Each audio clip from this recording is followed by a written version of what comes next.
Muy buenos días, queridos estudiantes, ¿cómo están? Mucho gusto, me presento nuevamente, mi nombre es Pablo Martínez, soy politólogo de la Universidad de los Andes con énfasis en filosofía política y en educación y pues soy el coordinador en ATIS del área de Ciencias Sociales y Competencias Ciudadanas.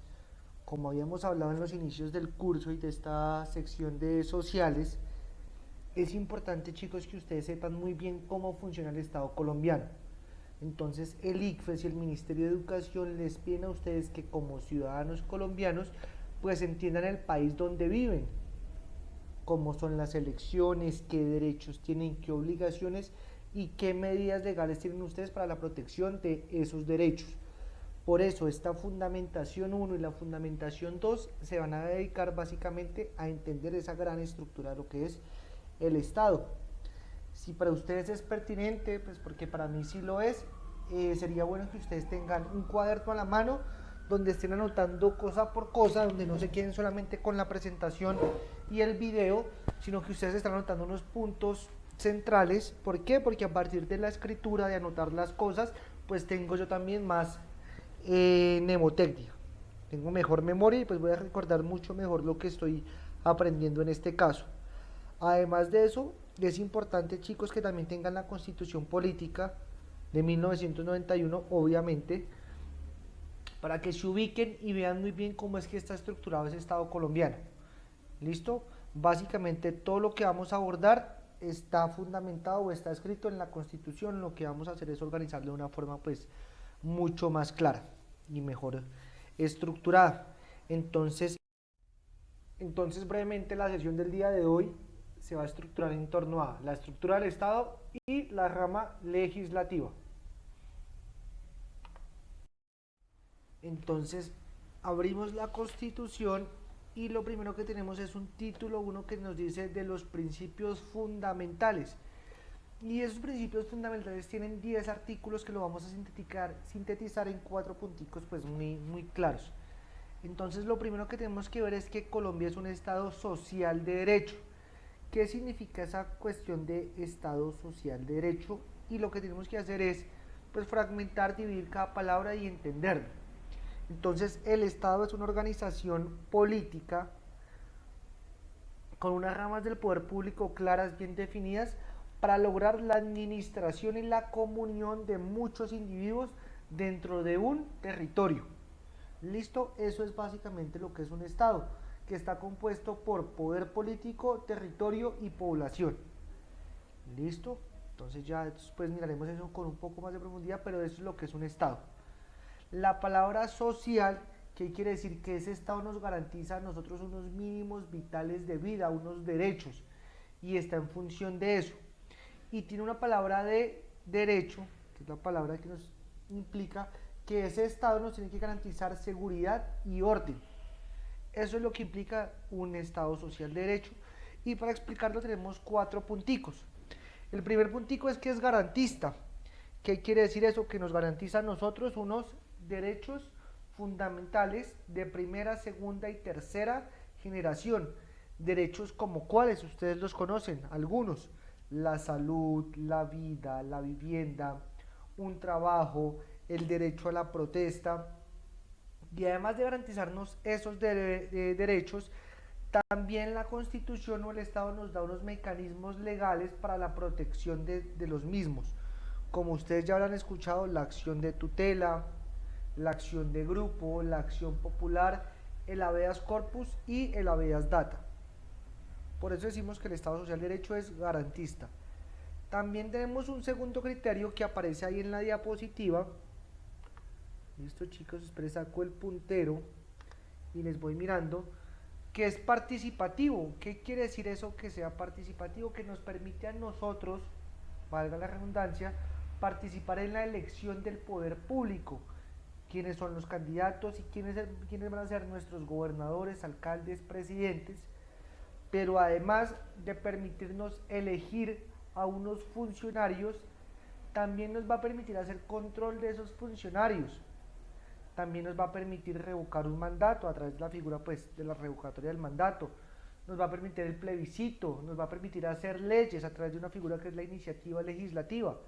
Entonces esa participación política, lo que les quiero decir es que no es solamente un ejercicio de votar por unos funcionarios, sino también de hacer otro tipo de acciones ciudadanas. ¿Listo? Y esto lo vamos a mirar más adelante a través de los 7 mecanismos de participación ciudadana. Otro punto, el tercer punto de ese Estado social de derecho es que es pluralista. Cuando utilizamos la palabra plural, significa que estamos hablando de varias personas o de varias cosas. Y eso pasa con el Estado colombiano, que hay muchos tipos de grupos sociales. Estamos los ciudadanos de a pie, comunes y silvestres, que vivimos en ciudades. También están los grupos minoritarios indígenas, afros, los grupos LGTBI, y todos tenemos la oportunidad de ser ciudadanos colombianos, de votar, de elegir y ser elegidos, y de participar en la conformación de las leyes de este país y también del ejercicio de autoridad. Entonces en este país, como es plural, pues cabe todo grupo social. Eso es a lo que se refiere, y más adelante nos vamos dando cuenta en normas, en leyes específicas, en acciones formales y concretas, cómo vamos dando cuenta de eso. Y el cuarto punto de ese Estado social de derecho es que es distributivo. ¿Qué quiere decir eso de distributivo? Que le da a cada grupo social de acuerdo a su necesidad, y de esa misma forma también cobra los impuestos. A las personas que más bienes tienen y que más ingresos potestan, son a las personas a las que más se les cobra impuestos. En forma contraria, las personas que menos tienen y menos ingresos potestan, son a las personas a las que menos impuestos se les graban. Pero la lógica contraria en la parte distributiva es: a las personas que más necesitan, son a las personas a las que más se les dan más programas de asistencia social, más subsidios, porque son personas que necesitan garantizar su participación social y ser apalancadas por el Estado. Y al contrario, pues a las personas que más ingresos tienen, son personas a las cuales no deberían o no se les da subsidio, porque uno, los recursos del Estado son finitos, y dos, porque es intrascendente para ellos.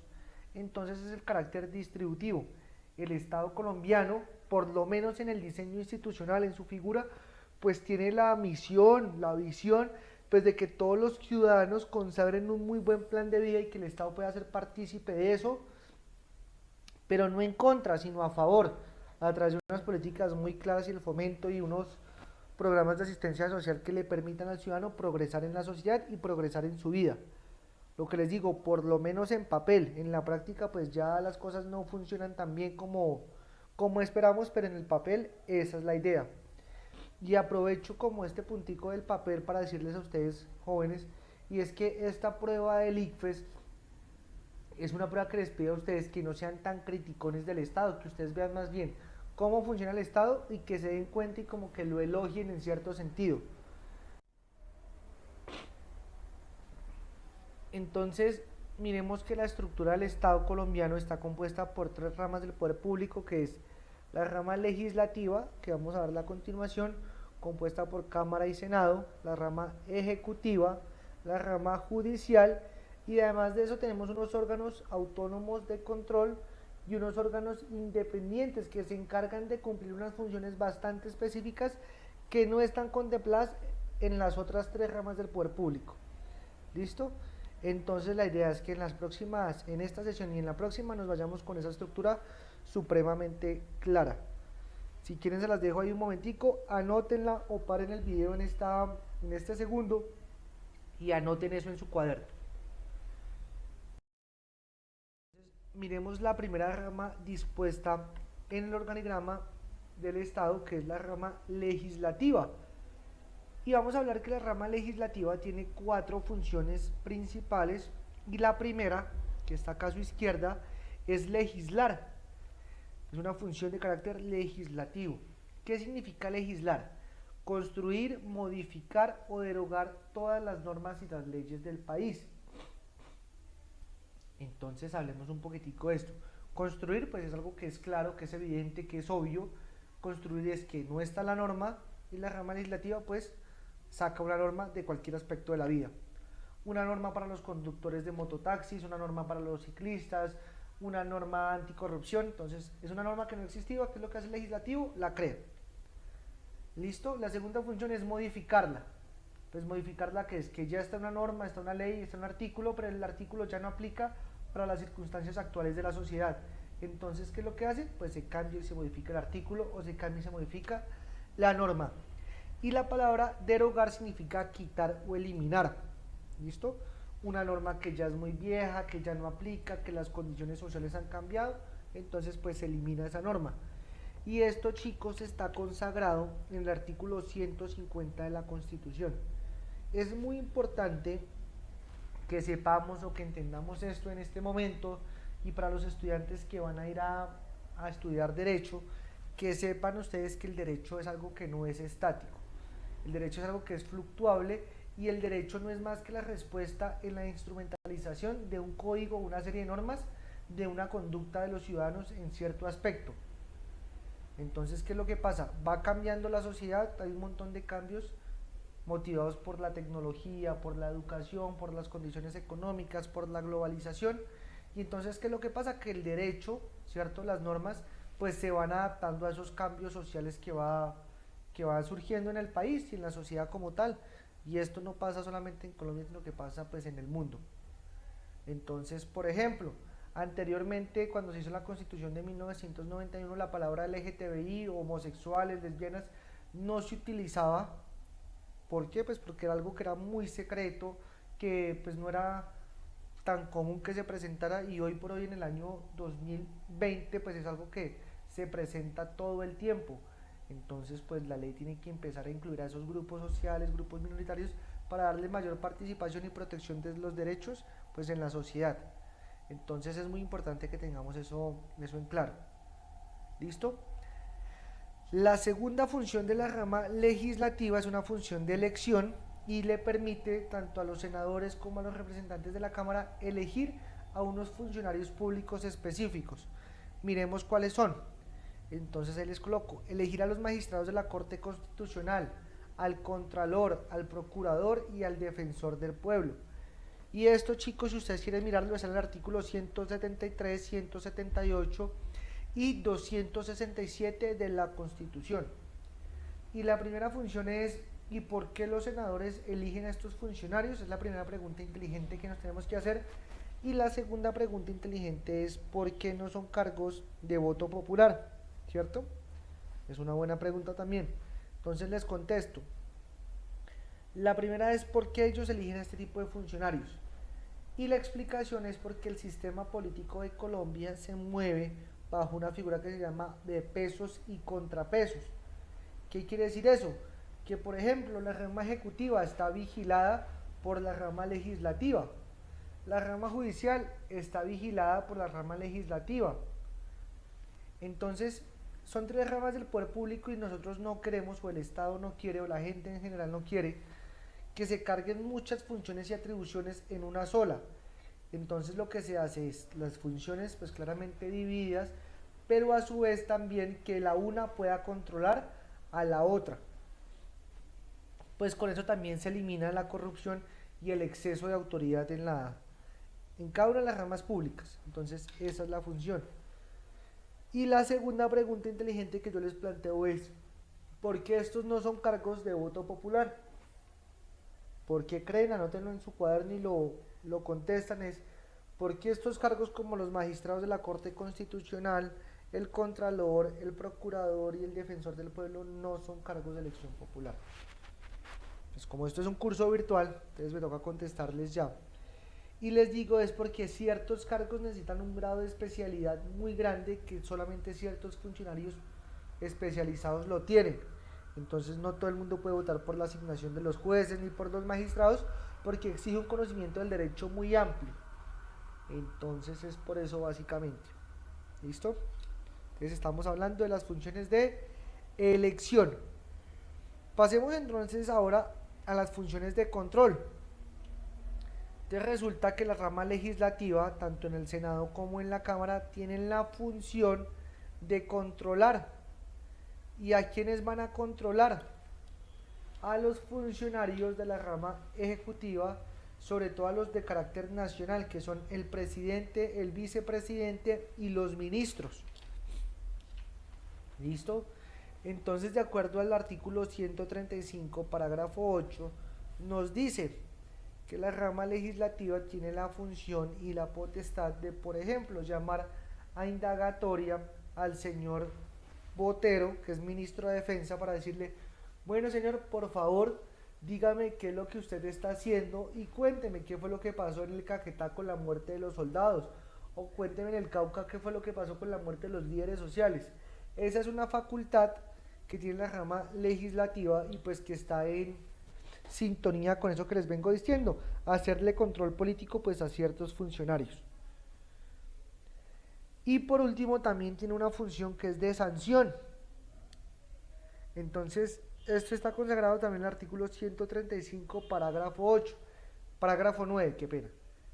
Y entonces nos dice, listo, si bien es cierto, los pueden citar a ellos a control político y bueno, y a que hagan un pliego de descargos, pero si nosotros como senadores no estamos de acuerdo con el funcionamiento de un ministro, por ejemplo, del Interior, de Defensa, de Justicia, de Hacienda, porque sus políticas van en contravía con las minorías del país, porque las está vulnerando, porque no está ejerciendo bien su labor, el Senado y la Cámara tienen la potestad, ¿sí? Tienen la potestad de remover del cargo a esa persona. Entonces es una función que es bastante interesante, bastante importante, muy pocas veces se utiliza, pero es una función que está ahí dispuesta para ellos. Entonces chicos, haciendo ahí una recordar y si nos preguntan, ¿cuáles son las funciones de la rama legislativa? Tenemos que legislar, con todo lo que implica elegir a ciertos funcionarios, hacer control político y sancionar a los funcionarios de la rama ejecutiva. Hasta ahí espero que todo esté súper claro.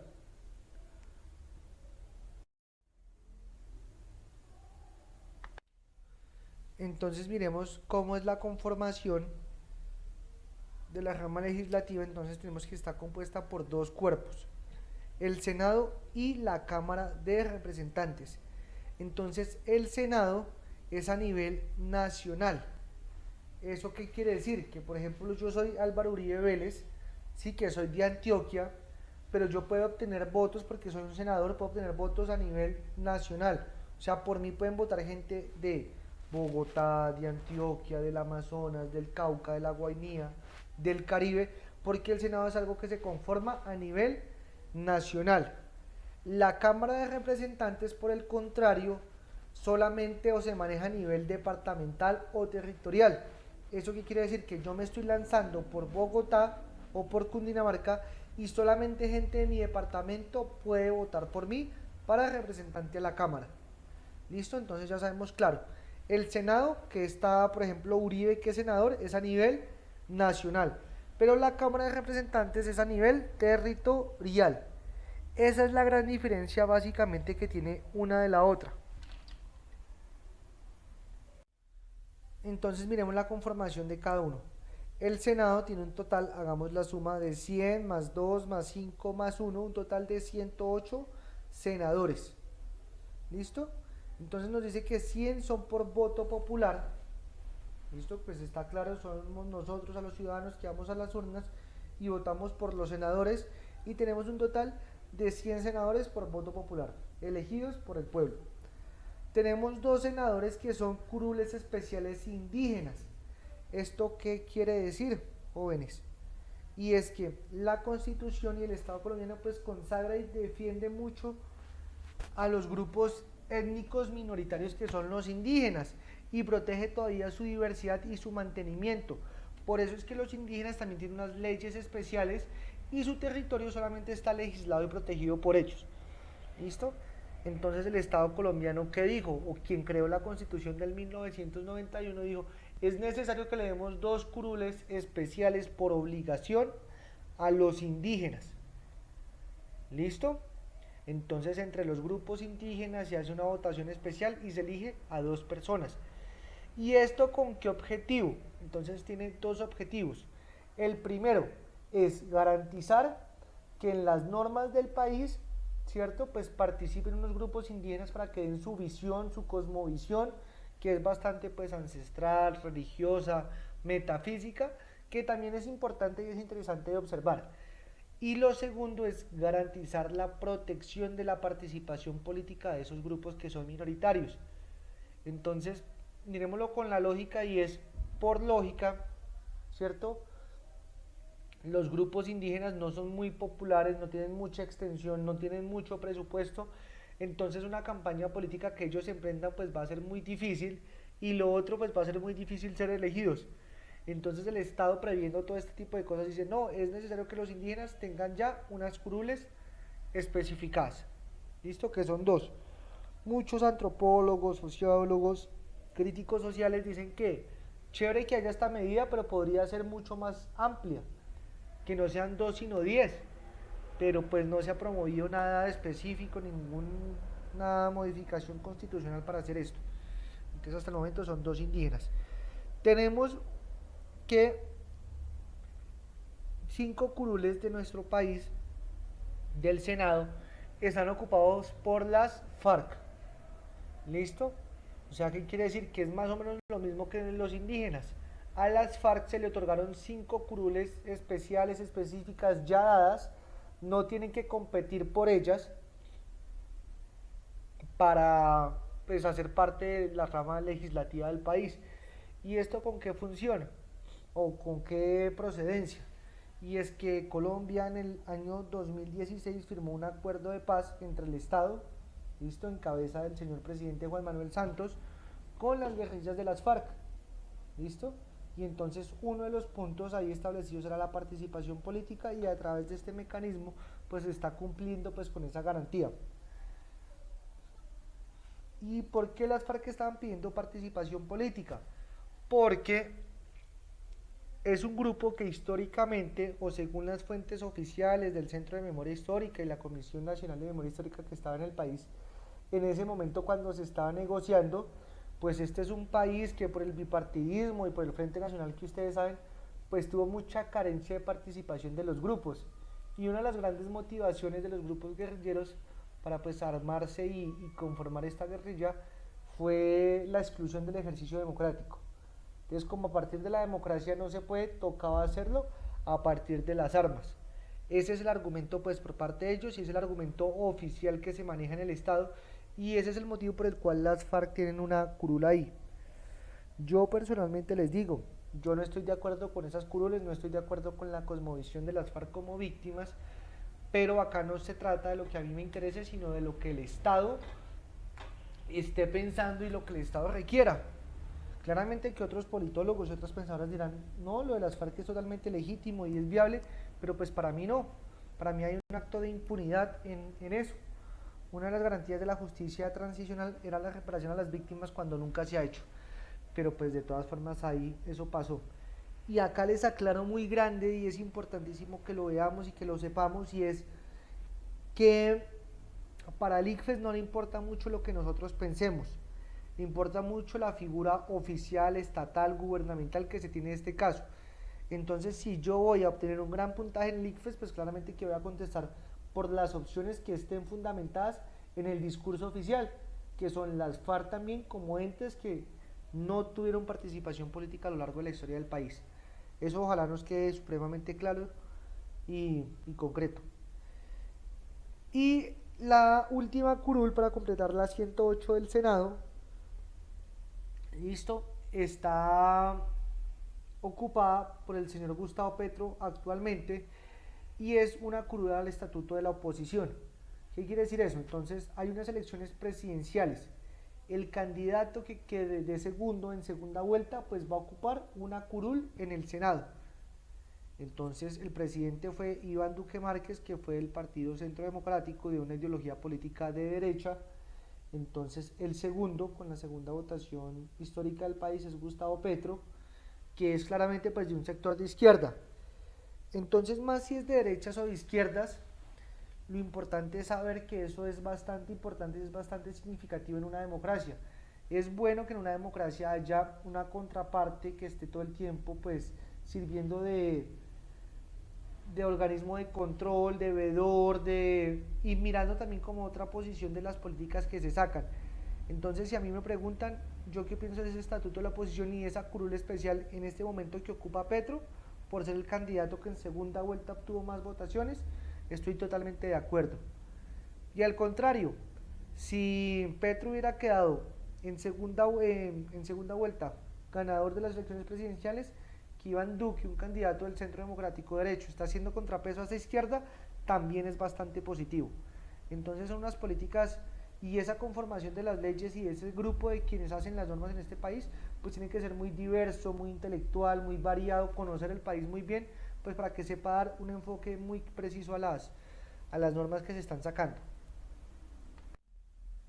Entonces la Cámara, chicos, tiene un total de 172 representantes y entre el Senado y la Cámara es lo que se llaman congresistas. Entonces 108 más 172 nos da un total de 280 congresistas que tiene el país. ¿Listo? Y la Cámara está compuesta de una forma diferente. Tenemos que son 161 representantes a la Cámara elegidos por voto popular. 5 de las FARC, 2 afros, un indígena, 1 al Estatuto de la Oposición, 1 asilado en el exterior y 1 de San Andrés y Providencia. Entonces venga, aclaramos algunos puntos acá. Primero que todo, tenemos que son 161 elegidos por voto popular. La Cámara funciona por departamentos y la ley nos dice que mínimo cada departamento tiene que tener 2 representantes a la Cámara. ¿Listo? Entonces tenemos un total en Colombia de 32 departamentos. Entonces, por ejemplo, el Amazonas tiene un total de 2 representantes a la Cámara. Entonces miremos esta parte inferior que tengo acá. Entonces nos dice, en la Cámara de Representantes cada departamento tiene derecho a 2 representantes más 1 por cada 250.000 habitantes que tenga. Y después 1 por cada 125.000. ¿Qué quiere decir esto? Entonces el Amazonas tiene sus 2 representantes a la Cámara por derecho. Y por cada 250.000 habitantes que tenga se les va a dar un representante de la Cámara más. Pero ¿qué pasa con Amazonas? Que Amazonas solamente tiene 78.000 habitantes, por lo cual solamente tiene el derecho por ley a 2 representantes a la Cámara. Entonces, ¿esto qué pasa? Que a los departamentos que son más grandes, como Cundinamarca, como Antioquia, como Atlántico, como Boyacá, pues van a tener más representantes a la Cámara, porque su cantidad de habitantes es mayor. Y a los departamentos más pequeños, como San Andrés, como Guainía, como Amazonas, pues van a tener menos representantes a la Cámara. Entonces, por ley, ya cada uno va a tener 2 y por cada 250.000 habitantes van a tener 1 más. ¿Listo? Hasta ahí que nos quede esa parte clara. Entonces tenemos 161 representantes a la Cámara por voto popular. 5 de las FARC cumpliendo el criterio que les dije de los acuerdos de paz. Está un indígena y estos 2 afros es también para las comunidades raizales y palenqueras porque históricamente todo lo que es la parte del Pacífico donde más se concentra la población de afros pues ha tenido una exclusión visible en el país. Entonces a través de estas medidas lo que se quiere es fomentar la participación política y la inclusión de los grupos minoritarios. Y esto el Estado no lo hace, y ojo muchachos también con esto, no porque sean menos que nosotros, menos en términos intelectuales, o menos capaces, o menos efectivos, menos inteligentes, no, sino porque lo que hace el Estado es tratar de mitigar como toda esa desigualdad histórica que ha quedado en el país. O sea, nosotros no fue que nosotros hayamos nacido y el Estado ya estaba así con esas desigualdades, o que las desigualdades se hayan construido de forma, digamos, malintencionada, aunque a veces sí, sino que esas desigualdades surgen pues de un montón de procesos históricos, sociales, culturales. Ustedes saben que venimos de una figura colonial, ¿sí? Donde los negros eran esclavos y pues claramente que eso se fue manteniendo en el tiempo y modificando y pues teniendo como esas figuras de desigualdad. Entonces eso se hace con ese criterio. El indígena ya tenemos claro por qué es. La oposición, también tenemos claro cuál es el criterio, pero cómo cambia la conformación acá. Acá en el Senado, el candidato presidencial que no fue electo, listo, que fue Gustavo Petro, ocupa la curul del Senado. En la Cámara es la fórmula vicepresidencial. Entonces la fórmula vicepresidencial de Petro era Ángela Robledo, qué pena, y es la persona que está en la Cámara. ¿Listo? Tenemos un asilado en el exterior. ¿Eso qué significa? Que cuando se creó la Constitución de 1991, Colombia estaba pasando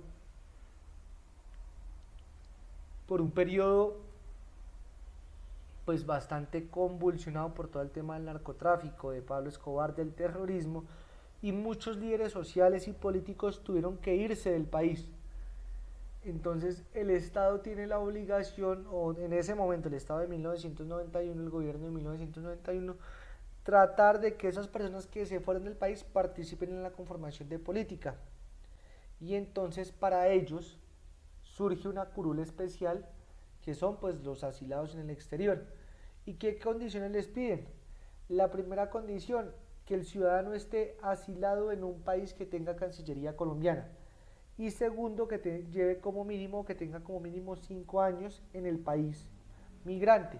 Entonces, por ejemplo, en Estados Unidos, que tiene cancillería colombiana, una persona que lleve 5 años puede participar en ese ejercicio de representantes a la Cámara.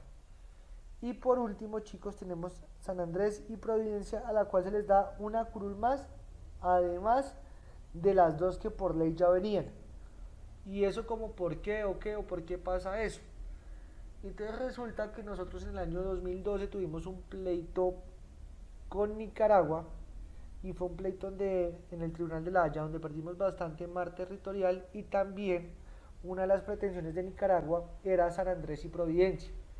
Entonces en esa época el Tribunal de la Haya lo que dijo fue, como eso no es solamente un territorio, sino también hay población la que vive ahí, preguntémosles a ellos con qué país se sienten más identificados, con qué país comparten más costumbres, más cultura, con qué estado se sienten más fuertes y más protegidos. Entonces en ese momento pues Colombia no podía dejar perder pues una zona tan importante turística y marítima en el país. Y lo que hizo el gobierno de Juan Manuel Santos pues fue hablar con los líderes políticos de San Andrés y Providencia, y a través de una curul más garantizar mayor participación ciudadana en el ejercicio político de la creación de normas. Entonces eso fue lo que pasó, y esa curul de más que tiene San Andrés y Providencia es producto a ese ejemplo. ¿Listo, muchachos?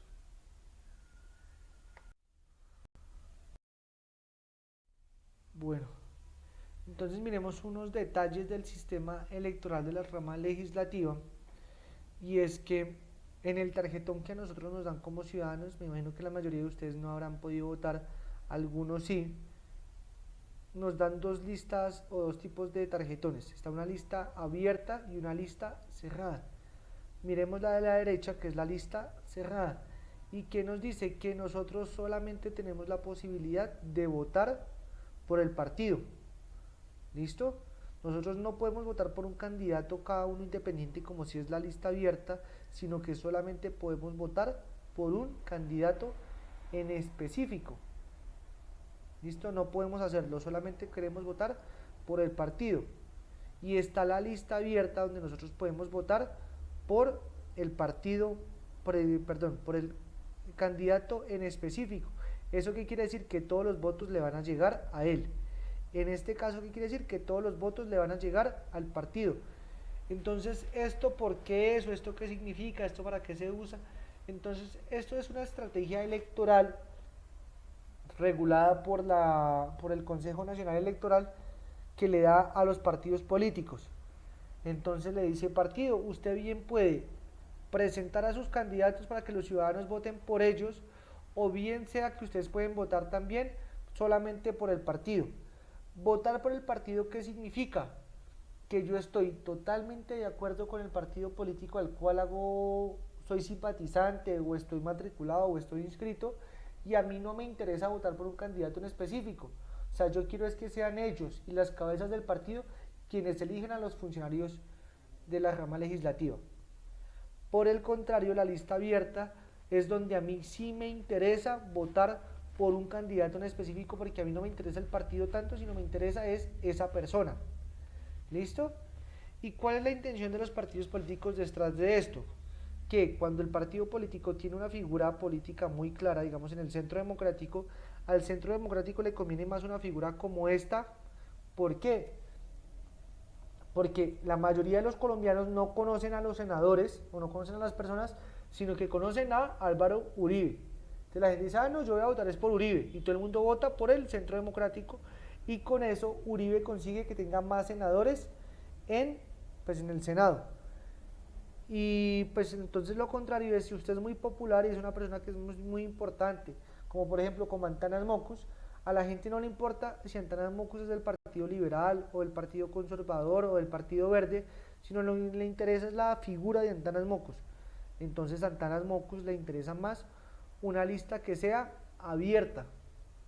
Eso es lo que pasa entonces con ambos sistemas de listas. Es bueno para unas cosas la lista cerrada y es buena para otras la lista abierta, y así como tienen sus virtudes, pues también tienen sus defectos. ¿Listo? Cabe aclarar, chicos, que de esta lista abierta y cerrada, el 30% de las listas tienen que estar conformadas por mujeres. Eso con la condición o con el criterio de aumentar la igualdad y la participación del género femenino pues en la política colombiana. Nosotros sabemos que Colombia y en especial América Latina es un país que es bastante, somos una región que somos bastante pues machistas, y entonces se trata de fomentar la participación a través de estos mecanismos. ¿Listo? No necesariamente que hayan más mujeres en los tarjetones implica que hayan más mujeres en el ejercicio del poder, pero pues es como una medida que se está haciendo. ¿Listo? Y ya para terminar esta rama legislativa es importante que sepamos cómo se hacen las leyes en el país. Entonces miremos primero que todo, y es que en Colombia existen dos periodos legislativos. El primer periodo es del 20 de julio al 16 de diciembre, el segundo periodo es del 16 de marzo al 20 de junio. Entonces, yo soy un senador, lo primero que yo tengo que hacer pues es el punto 1, que es radicar mi proyecto en la Secretaría del Congreso. Entonces yo voy y presento mi proyecto bien explicado, bien sustentado, con los artículos de la Constitución que cumple, con todas las características técnicas que eso tiene. Después esa Secretaría del Congreso lo que hace es publicarlo en la Gaceta. ¿Qué es la Gaceta? Como el periódico del Congreso. Entonces en ese periódico pues van a aparecer todos los proyectos de ley postulados para ese periodo, por ejemplo. ¿Listo? ¿Para qué? Para que los demás congresistas, tanto senadores como representantes, pues se vayan informando. Ah, bueno, va a haber un proyecto sobre la legalización de la marihuana. Ah, bueno, va a haber un proyecto sobre disminuir los impuestos a los taxistas. Ah, bueno, va a haber un proyecto sobre disminuir los impuestos a las empresas. Entonces, lo que hace el senador es llevarse ese periódico, tanto digital como físico, y pues va estudiando cada uno de los proyectos presentados por sus demás compañeros. Listo, entonces yo fui senador, lo radiqué, la Secretaría lo publicó en la Gaceta. El tercer paso, ¿cuál es? Que yo voy a la comisión pertinente, es decir, yo soy senador y voy a la comisión, por ejemplo, de Hacienda, que es donde se tramitan todos los impuestos, y explico, bueno, yo quiero disminuir de los impuestos a las empresas, porque si yo disminuyo eso voy a aumentar en 10% la tasa de empleo en el país, y lo justifico. ¿Listo? Y esa comisión pertinente tiene que aprobarme el proyecto. ¿Listo? Después de ser aprobado en la plenaria, en la comisión, voy a la Cámara, es decir, voy al Senado. Bueno, estimados senadores, tengo este proyecto, lo discuto con todos, y resulta que si la mitad más uno, es decir, el Senado tiene 108 senadores, si logro 55 votos a favor, mi proyecto sobre el impuesto, sobre quitarle impuesto a las empresas, va a ser aprobado. Entonces, esa es casi toda la instancia, pero lo que tengo que hacer yo es, como nosotros en Colombia tenemos un sistema bicameral, ¿eso qué significa? Que un proyecto tiene que ser aprobado tanto en el Senado como en la Cámara. Ya fue aprobado en el Senado, tengo yo que ir a la Cámara, sustentarlo, presentarlo, y que también sea aprobado allá. Si es aprobado en el Senado pero no es aprobado en la Cámara, el proyecto se me cae, y que tengo que hacer nuevamente todo el paso para el siguiente periodo legislativo. ¿Listo? Pero entonces pensemos positivo, pensemos que el proyecto fue aprobado en el Senado, fue aprobado en la Cámara.